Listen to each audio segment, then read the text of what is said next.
Welcome to episode 5 of my Pokemon Platinum series. Today, I'm going to beat the game with only the Staraptor-line. I have heard great things about this Pokemon, so I'm really excited to try it out. The first two generations of Pokemon had really underwhelming regional birds. Pidgeot and Noctowl are not Pokemon you want to have on your team for a particularly extended period of time. Starting in Generation 3, there seems to be evidence that Game Freak was trying to make these regional birds more interesting. Pelipper is a big step up over the previous two, and then eventually once we reach games like Generation 6 and Generation 8, we have truly fantastic regional birds. From the outset, it doesn't seem like Staraptor is that interesting. It is the standard normal flying type. Also, Starly is not one of the most aesthetically appealing Pokemon. I think if I was a kid and I caught this thing, I would definitely think that it's destined for Pidgeot performance and just immediately box it. Its base stats are 40 HP, 55 attack, 30 defense, special attack and special defense, and 60 speed. So it's a fast physical attacker. Like all the other Pokemon I've played in Platinum so far, it has a medium slow growth rate, so Staraptor doesn't have a disadvantage there.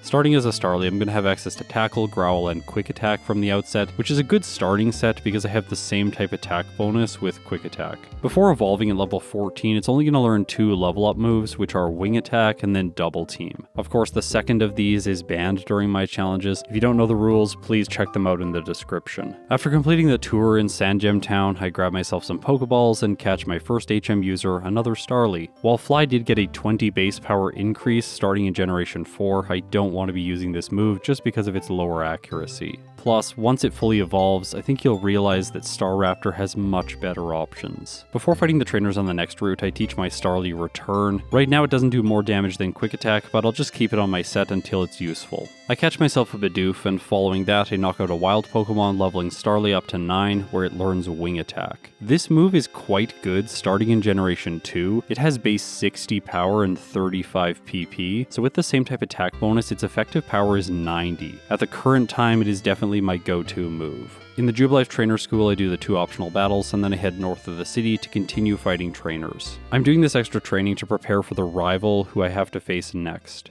Doing the extra training ensures that this battle is easy, and that's important because coming up first is Rourke, and Starly does not match up well against him.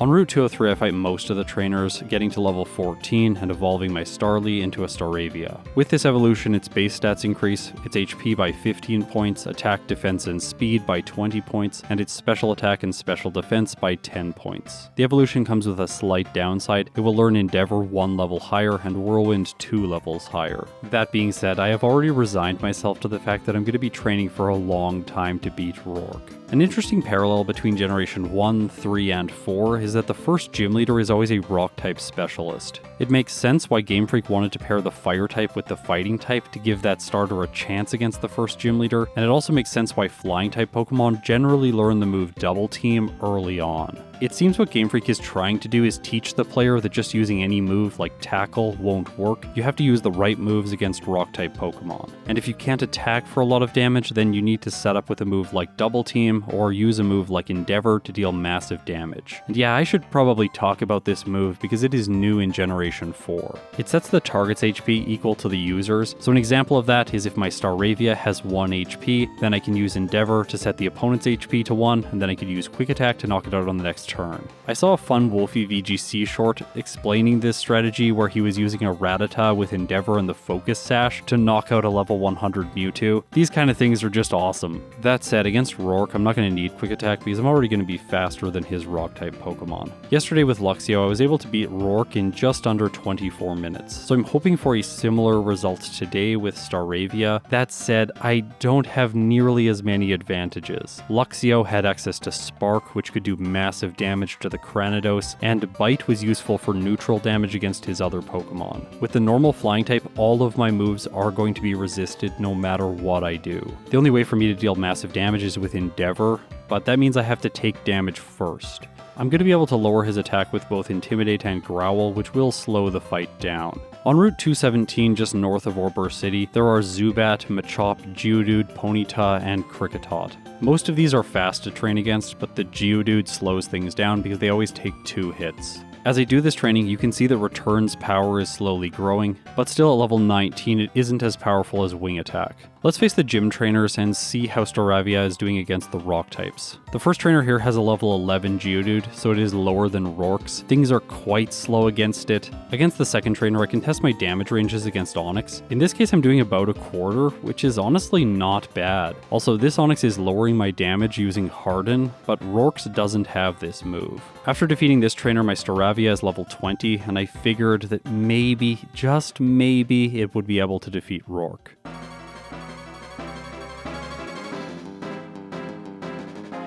His first Pokemon is a level 12 Geodude. I cut its attack with Intimidate, and then Wing Attack does a third. It uses Stealth Rock. It seems to love setting this up on turn 1. I take it to low health, he uses a potion, and switches it out for Onix. Honestly, that's a pretty good move because it takes the attack debuff away that I caused with Intimidate. While I am able to do more than I was expecting against the Onix, it's just doing too much damage with Rock Throw, and by the time Geodude comes back in, I just don't have enough HP, so I didn't even make it to the Cranidos. What this makes me realize is that Roark is going to wall Pokemon much harder than Brock does in Generation 1. The fact that his team is 3 Pokemon and they're also at higher levels, plus he has items that he can use, and I would say that his Pokemon overall are better than Roxanne's in Generation 3.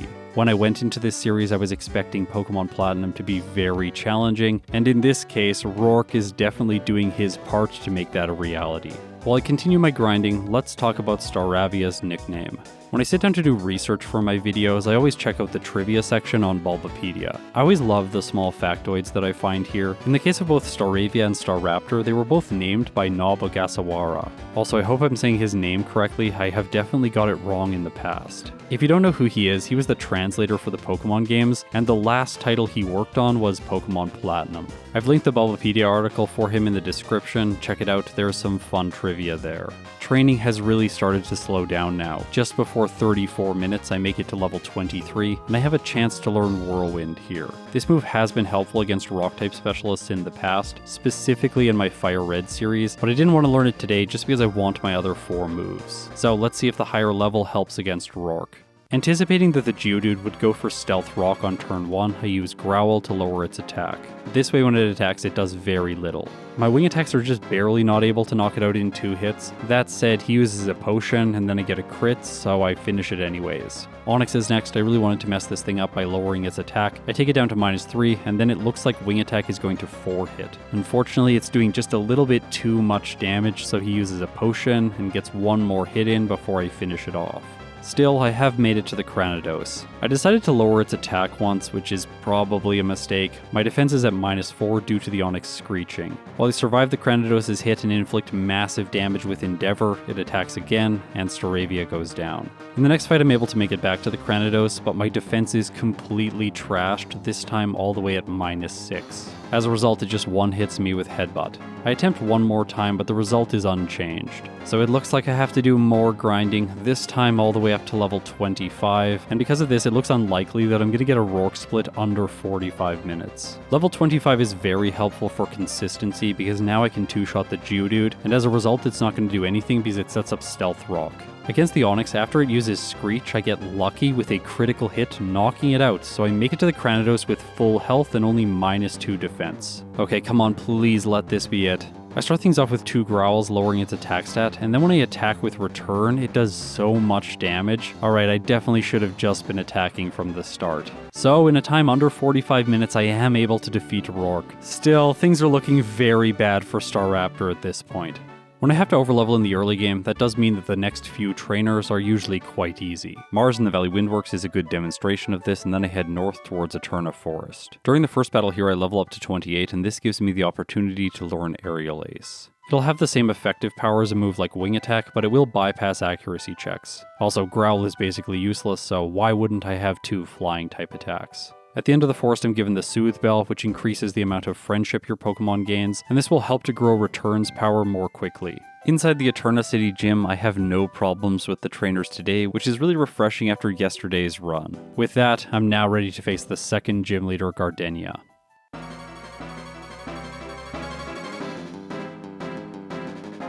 The question here is, will any of her Pokemon survive my attacks? And the answer is no. I one-shot everything, including her ace Roserade. Staravia's momentum continues against Jupiter. Here I'll note that Return is now my most powerful move.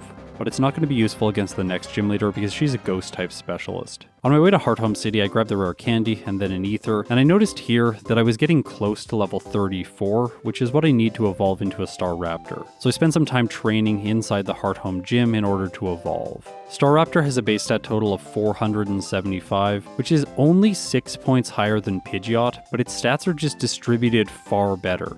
It has 85 HP, 120 attack, 70 defense, 50 special attack and special defense, and 100 speed. While this stat boost over Staravia is major, it's not even the best thing that comes with this evolution, because Staraptor learns the fighting type move Close Combat. Sadly, it's not immediately relevant because I have to take on a ghost type specialist next.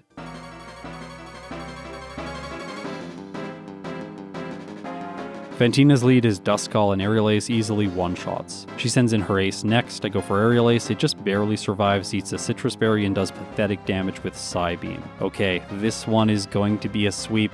I finish off her ace, as well as the following Haunter, and then I have to face the rival just outside of the city. His Staravia is first, which is annoying because it intimidates me, lowering my attack, but still, Staraptor is powerful enough that I just one-shot his first 2 Pokemon. His Prinplup might survive, but it can't do much damage, and then the following Rosalia is trivial.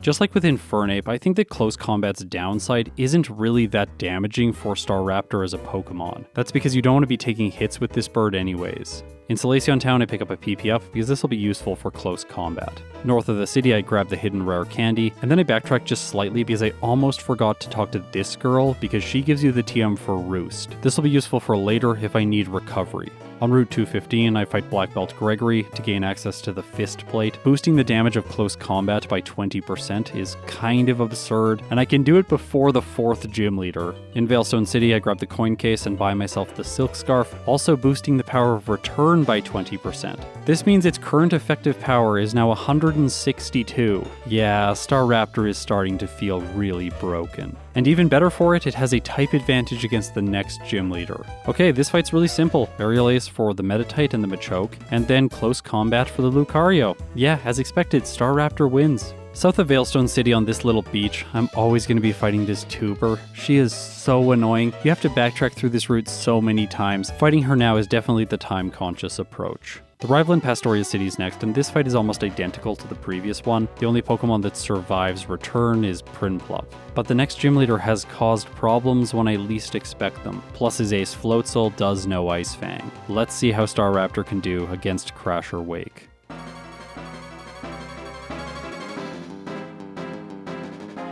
First is Gyarados, it lowers my attack with Intimidate, I use Return, doing more than half, and Waterfall does about a 1/6. Okay, that is not very much damage. I finish his lead off on the next turn, he sends in Floatzel, I outspeed, get a critical hit, and it goes down to 1 turn. Okay, I think I'm gonna do this. I take the Quagsire to orange health, it doesn't do very much, and with that, Wake is defeated. When I sat down to do this run, I was expecting Staraptor to start to fall off around the 6th or 7th gym, just because it doesn't have access to a move like Swords Dance. Setup was what allowed all the starters to have success during this section of the game. That said, the pairing of normal, flying, and fighting actually covers most Pokemon for neutral damage. You can figure this out using the Pokemon database type effectiveness calculator. It shows me that I only have not very effective damage against 5 Pokemon, 4 of which are not in Platinum, and there are no trainers that have Rotom on their team. All the other normal flying birds would really benefit from having access to a fighting type move. I hate to say it, but Pidgeot might actually be improved by having Submission in Generation 1. Maybe I'll have to test that in the future. But type coverage isn't everything because Staraptor starts to sweat against the rival in Canalave City. The fight starts off about as badly as it could. After Intimidate, I fail to knock out, and then he crits with Takedown, and I'm left with less than half health. My luck turns around against the Rapidash because I finish it in 1 turn. Next, he sends in Empoleon. It doesn't know an Ice-type move, and Close Combat is super effective. Even with -1, I'm able to knock it out. Alright, it looks like I'm actually going to do this. In my excitement, I fumble and use Return on the Heracross, and it survives, giving it a chance to attack. But Staraptor hangs on and finishes it off. Last is Roserade, but this thing is never going to make an impact on this battle. So, Staraptor pulls through, just barely. Byron is next, and I don't think he's going to have any of the advantages the rival had against me. His team is only 3 Pokemon instead of 5. I doubt he'll get a critical hit like the rival did, and I'm not going to make a mistake and use Return against his Pokemon.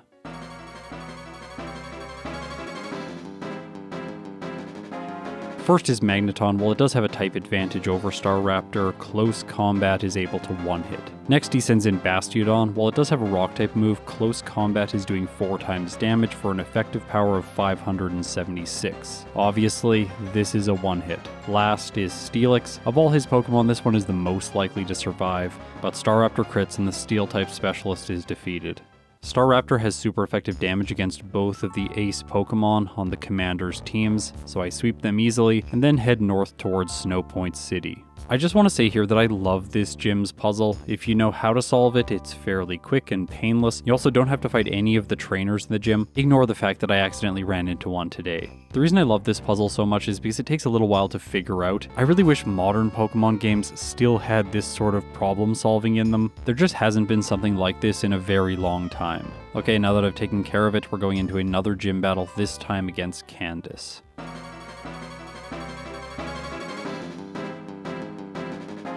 Technically, Staraptor has a type disadvantage in this fight, but that's where Close Combat comes in. Once again, it is covering my weakness. I don't want to use it right away on the Sneasel to preserve my defensive stats, so I one-hit with Return instead. Next is Abomasnow. While I have learned Brave Bird and it would one-hit, I go for Aerial Ace to avoid the recoil damage. It does not do enough, but then it just uses Water Pulse. The AI on this Abomasnow seems to be really weird. Why would it prioritize that over Avalanche? I reroll damage with Aerial Ace, knocking it out, and then she sends in Piloswine. Okay, it's time to use Close Combat. Piloswine goes down, and then her last Pokemon, Frostlass, comes in. I can't use Close Combat against it, but I have enough health remaining that I will survive the recoil damage of Brave Bird, so that's what I do, and with that I have defeated the Ice-type specialist. Still only 5 resets, and my time is currently under 2 hours. At the current pace, I think Staraptor might just get the best time yet, which would be incredibly surprising after a 45-minute Rourke split. But there are still lots of places where I could be slowed down, right?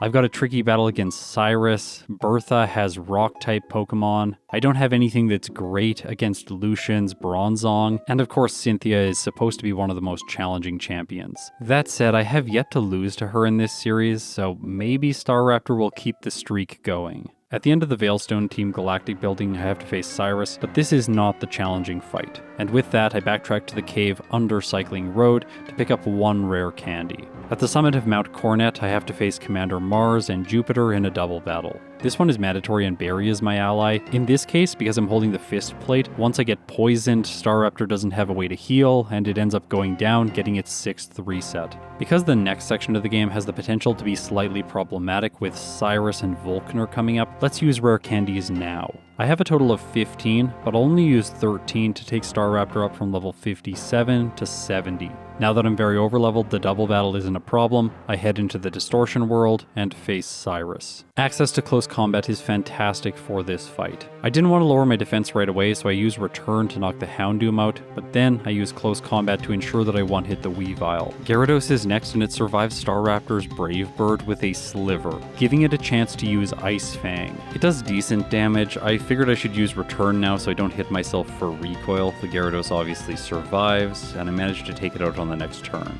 The following Haunch Crow is not an issue, but the Crobat is because it survives and gets to use Air Slash. Staraptor survives on red health, and so I've finished the Crobat off. That might have been close, but I did it. Next is Volkner, and theoretically this should be difficult, but I think Return is just going to do more than enough damage. Let's see if this is going to be a clean sweep. Return gets the job done against the Jolteon, as well as the following Raichu. I anticipated Raichu's static being an issue, so I have a Cherry Berry to cure the status condition. Luxray is next. I continue my one-hitting streak and make it all the way to his Electivire.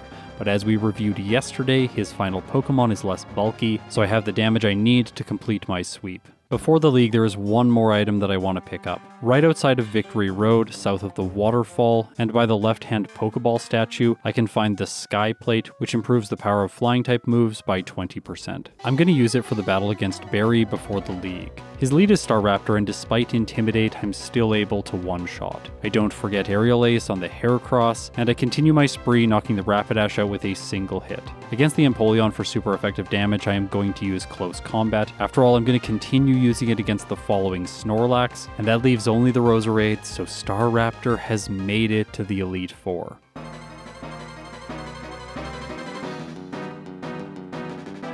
First is Aaron. I think you'll know how this one goes. He's a bug-type specialist, so I'm going to one-hit all of them. The only two Pokemon that will survive are the Drapion and the Scizor. Against Drapion, I think I should have gone for Brave Bird. It wouldn't have given it a chance to use Ice Fang, but since it doesn't get a freeze, Aerial Ace knocks it out on the next turn. We'll skip the footage of Vespiquen and Heracross and jump directly to the Scizor, and I was surprised here because Brave Bird one-shots. Bertha is next. I will note here that she has good coverage. The Golem has Thunder Punch, the Rhyperior has Avalanche, and the Gliscor makes Generation 2 Gligar very jealous because it knows Earthquake, Ice Fang, Fire Fang, and Thunder Fang. In that summary, I also missed the Hippowdon's Stone Edge. I'm really hoping that I'm going to one-hit most of these Pokemon. Yeah, Bertha is a really good trainer. Golem is the second Pokemon she sends in, so I have to use Close Combat here, lowering my defense and special defense for the rest of the fight. Third is Rhyperior. I do one-hit it, but the Gliscor that follows survives. I thought Ice Fang was going to do significantly more damage, but it only does about a third, and then I take it out. By the way, there's a glitch right now in my overlay where the Gliscor is being shown as a Mamoswine. I have no idea how that happened. Anyways, that's something I'll have to patch in the future. Next is Hippowdon. I take it to Orange Health. It uses Stone Edge, and Staraptor survives with 16 hit points. Sandstorm is still inflicting damage, but it leaves me with 1 hit point. Because of that, I get 1 more attack in. Okay, Staraptor beat Bertha on its first attempt. This is awesome. Of course, Flint, who is next, should be less of a challenge. It looks like Staraptor was in a position to sweep until Flame Body activated, causing a burn. This cuts physical damage in half. And then the Flareon goes for Overheat. Yeah, that's not good. Also, Flint uses a full restore healing, and I'm not able to knock it out in 1 hit because of my status condition. And while I do make it to the Rapidash, Staraptor has a reset here. I'm going to make this fight much easier now by using my remaining rare candies. Because I'm still not picking up Rost Berries, I'm going to go into the fight with the Shell Bell for some recovery, which will help offset the burn damage if Flame Body activates again. This time it doesn't, so there's only 2 more trainers in the game left. First is Lucian. As expected, this one is not very challenging. He is definitely the worst member of the league. As I predicted, the Bronzong slows things down, it survives close combat, but it just goes for Calm Mind and I knock it out. Okay, I have made it to the final trainer in the game using only the regional bird. This thing has been absolutely awesome since I defeated Rourke. I do think it's going to beat Cynthia on its first attempt.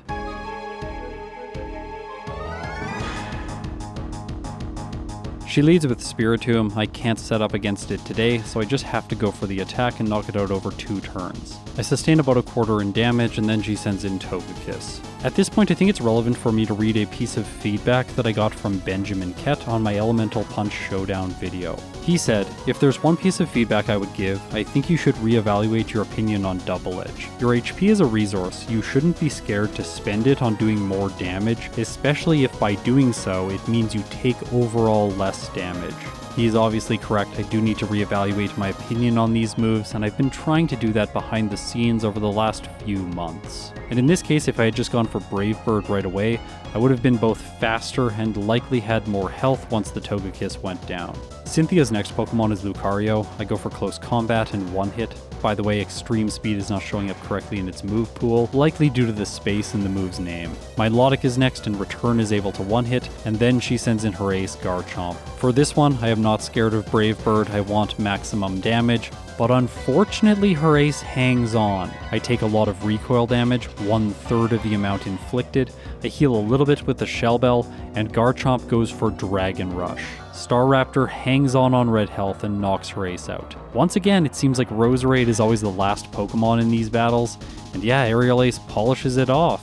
Using the regional bird, I get a real time of 2 hours, 49 minutes, and 21 seconds, with 8 resets at level 82. This is a game time of 7 hours and 33 minutes. Staraptor is able to get the best times so far. It is significantly faster than Infernape and Empoleon, and it's also the only sub 3 hour time that I have so far. Continuing the comparison with Infernape, it had less resets, and it also finished the game at a lower level with a lower game time. And I know I've said it a lot, but this was with a 45-minute Rourke split. My brain immediately thinks, what would happen if Staraptor just started with close combat and I could sweep the first gym leader easily? It's hard to say just how low the time would go if that would be possible. That said, this thing learns close combat at level 34, so even if I started fully evolved, that wouldn't be possible. For now, Staraptor earns itself the top spot in the tier list. I can't believe it, but I have done a total of 5 runs in Platinum now. When I was working on the programming required to bring these to life, I genuinely was dreading playing them. The reason is that I thought they were going to be slow and laborious. After all, that has always been my experience with Generation 4. Because I didn't have any nostalgic experiences with these games, I was really not looking forward to playing them, but I felt obligated to do it because I knew a lot of people were excited for me to play Pokemon Platinum. Still, even once the software was ready, I procrastinated on recording these runs for a significant period of time. Now that I have concluded playing 7 runs, even the 2 that are coming out on the next 2 days, I can genuinely say that I was just wrong. Yes, these games do run slower, but that's actually relaxing. There are so many times in Pokemon Yellow, Crystal, and Emerald where my brain has to move really quickly to keep up with the game, and that can be extremely exhausting if the run you have to do is more than an hour long. With Platinum, since there is so much dialogue and cutscenes which generally slow the gameplay down, there's just room to grab a drink of water or take a little mental break before re-engaging with the part of the run that is really difficult. And as a result of this, I can genuinely say that I have really enjoyed playing Pokemon Platinum. It is a slower and sometimes relaxing experience, but don't worry, it is balanced well because there are challenging moments. I am really excited to continue making memories with these games, so tomorrow we are going to do another run. I'm leaving behind the Pokemon found on the early routes of the game, and this time I will be beating Pokemon Platinum with only a Cresselia. If you support me on Patreon or through YouTube memberships, thank you so much, it means the world to me. If you've made it this far, you're incredible. Daily December continues tomorrow, it's the penultimate episode. I'll see you then.